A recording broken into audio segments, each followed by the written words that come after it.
भगवान पूरी मथुरा को व्यवस्थित करके उज्जैन पढ़ने के लिए गए सांदीपनी गुरुकुल, और वहां सांदीपनी उपाध्याय से भगवान ने संपूर्ण वेद अध्ययन किया। वहीं पर ठाकुर जी को एक मित्र मिले, उनका नाम सुदामा, जिनकी कथा हम कल सुनेंगे। सुदामा जी महाराज से भेंट हुई। ठाकुर जी लौट करके वापस आए। भगवान का मुंडन हो गया था विद्यालय में, चौड़ी चोटी रखी ठाकुर जी ने, बढ़िया लंबी शिखा ठाकुर जी ने धारण की। लौट करके आए। ठाकुर जी अब राजकुमार हैं मथुरा के। ठाकुर जी के चेहरे पर वो नूर नहीं है, वो प्रसन्नता नहीं है। क्यों? ब्रज की बड़ी याद आती है। अपने कक्ष की खिड़की में से केवल वृंदावन को देखते रहते हैं ठाकुर जी। परसों की कह के गए, बरसों हो गए वृंदावन नहीं गए। आज ठाकुर जी बहुत याद कर रहे थे, और आज ही देवकी मैया ने मन में विचार कियो, मेरो लाला इतना बड़ा होगा, आज तक अपने हाथ से भोजन नहीं पवायो, आज मैं अपने हाथ से पवाऊंगी। बलराम जी से पूछा, लाला को कहा पसंद है, जल्दी बता। बोले मैया लाला को तो एक ही चीज पसंद है। बोले कहा, रोटी के बीच में मक्खन धर दो, वहां मैंने एक मिश्री डाल दो, वो खवाए दो, वही लाला को प्रिय लगे। यशोद आज देवकी मैया ने 56 भोग बनाए, परंतु एक किनारे में माखन मिश्री सजाई के अपने हाथ से लेके जा रही हैं। आज अपने लाला को पहली बार अपने हाथ से प्रसाद पवाने के लिए। लाला चल आजा, मेरे हाथ से प्रसाद पाले। ठाकुर जी हाथ धो के आए, बैठ गए। देवकी मैया को पूर्ण प्रेम देना चाह रहे हैं ठाकुर जी। देवकी मैया ने जैसे ही थाल सामने रखा, थाल में ठाकुर जी देख रहे हैं कौन कौन सी सब्जी बनी है। अच्छा मैया तेने बनाई? जैसे ही ठाकुर जी की दृष्टि पड़ी माखन पे, नेत्र बंद हो गए। यशोदा मैया की याद फिर आने लगी ठाकुर जी को, अश्रु गिरने लगे। देवकी मैया अपने हाथ में कवल लेके बैठी, बोले लाला मुंह खोल, खवाऊं तो को। ठाकुर जी इतने रोए, रो करके दौड़े और बलराम जी से जाकर के लिपट गए। बलराम जी भी रोने लगे, ठाकुर जी भी रोने लगे, देवकी मैया भी रोने लगी। वसुदेव जी से जाके बोली, देखो ना, समझाओ, कृष्ण को बहुत रोता है। तब वसुदेव जी ने कहा, हमारो इतना अधिकार ना है, हम तो जाने भी ना है कन्हैया को कहा अच्छो लगे कहा बुरो लगे। अगर कन्हैया को सखा उद्धव जाके समझाएगा तो शायद मान जाए। वसुदेव जी ने उद्धव जी से कहा, तुम कृष्ण को समझाओ ना, बहुत रोता है। उद्धव जी महाराज कौन है बंधुओं? बृहस्पति के शिष्य हैं, बुद्धि में बहुत प्रबल हैं, ज्ञानी नाम अग्रगण्यम, यदि कह दिया जाए तो कोई अतिशयोक्ति नहीं। वृष्णी नाम प्रवरो मंत्री कृष्णस्य दैतः सखा, शिष्यो बृहस्पतिर साक्षात उद्धवो बुद्धि सत्तमा। बहुत विद्वान है उद्धव जी।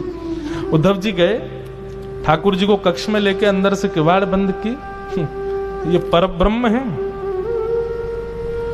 पूरे विश्व को ठाकुर जी आप सिखाते हैं कि चीज से डी अटैच होना सीखो, व्यक्ति किसी चीज में आसक्ति मत रखो, किसी वस्तु से आसक्त मत हो। और ये परब्रह्म की दशा देख रहा हूं मैं, जिसकी भ्रगुटी पर तीनों लोग नाचते हैं, आज वो उन गंवार ब्रजवासियों के लिए रो रहा है।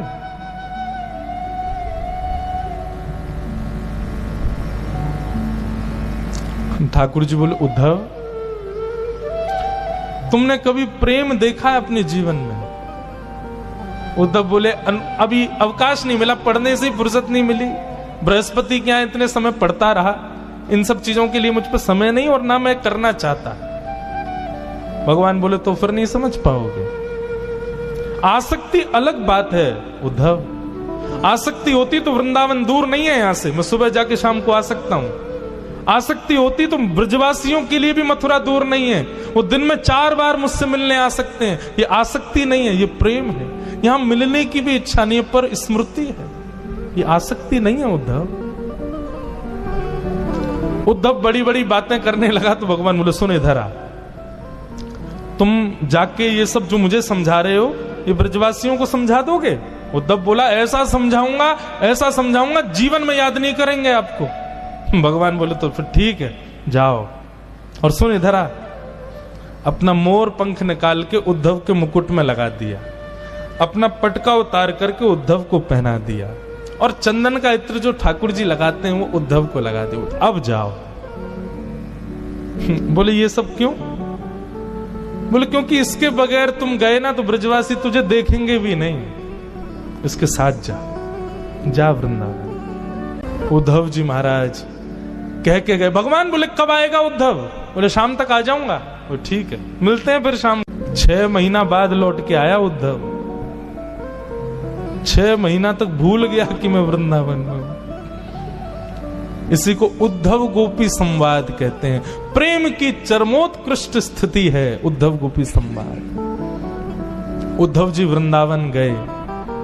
वृंदावन की स्थिति बंधुओं पता है क्या है? हर दिन, जिस दिन से ठाकुर जी गए, हर दिन ब्रजवासी मथुरा के रास्ते को घेर के बैठ जाते हैं और प्रतीक्षा करते हैं कन्हैया आ रहे होगो, हमारो लाला आ रहे होगो, कृष्ण आ रहे होगो। सुबह से दोपहर, दोपहर से शाम, शाम से जैसी रात है जाए, रोते रोते नंद भवन जाते हैं और कहते हैं यशोदा तेरो लाला आज नहीं आयो, आज भी नहीं आयो। परसों की कह के गए हो, दारी को बरसों बीत गए, अभी तक नहीं आयो। रोज का ये नियम है सब ब्रजवासियों का। बैठ जाते हैं मथुरा के मार्ग पर, लेकिन जाते नहीं है मथुरा। आज जैसे उद्धव जी का रथ आता दिखा,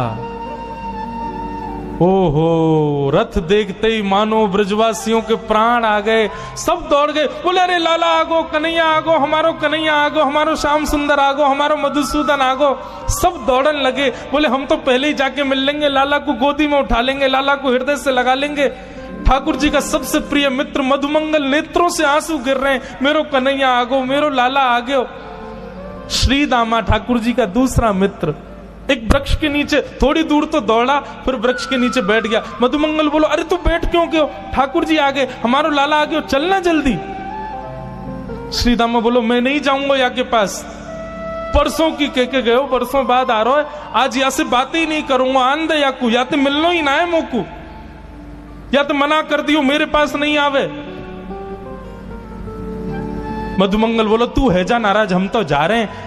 श्रीदामा को छोड़ सब दौड़ने लगे तो श्रीदामा चुपके से देखता है सब ब्रजवासी दौड़ रहे हैं। अरे ये मुझसे पहले लाला को पकड़ लेंगे, मुंह से पहले स्पर्श कर लेंगे, मुंह से पहले गले लगा लेंगे, मुंह को वो सुख नहीं मिलेगा।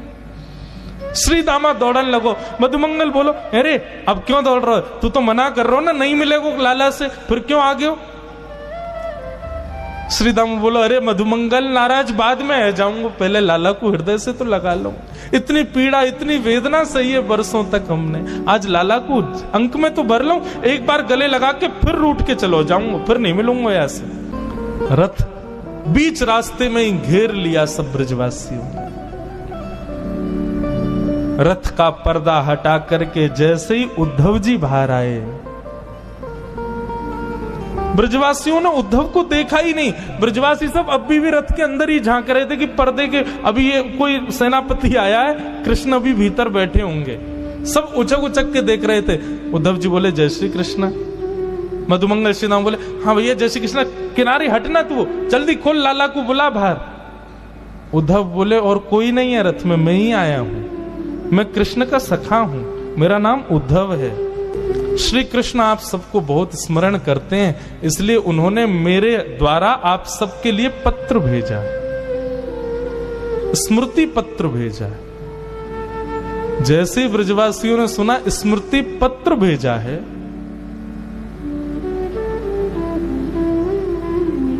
ब्रजवासी बोले वाह कन्हैया वाह, मान गए तेरे प्रेम को।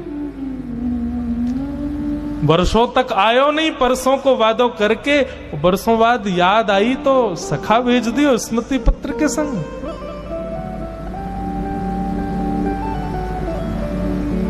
लेकिन अब किससे कहें, उद्धव से क्या कहें ब्रजवासी? मानो मधुमंगल श्रीदामा तो वहीं बैठ गए। उद्धव ने कहा क्षमा करें पर मुझे शीघ्रता है, आप ये बताएंगे कि नंदरानी यशोदा का घर कहाँ है?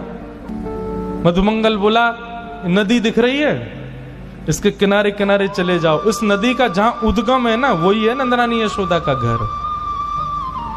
बोले नदी का उद्गम घर से? नदी तो पहाड़ों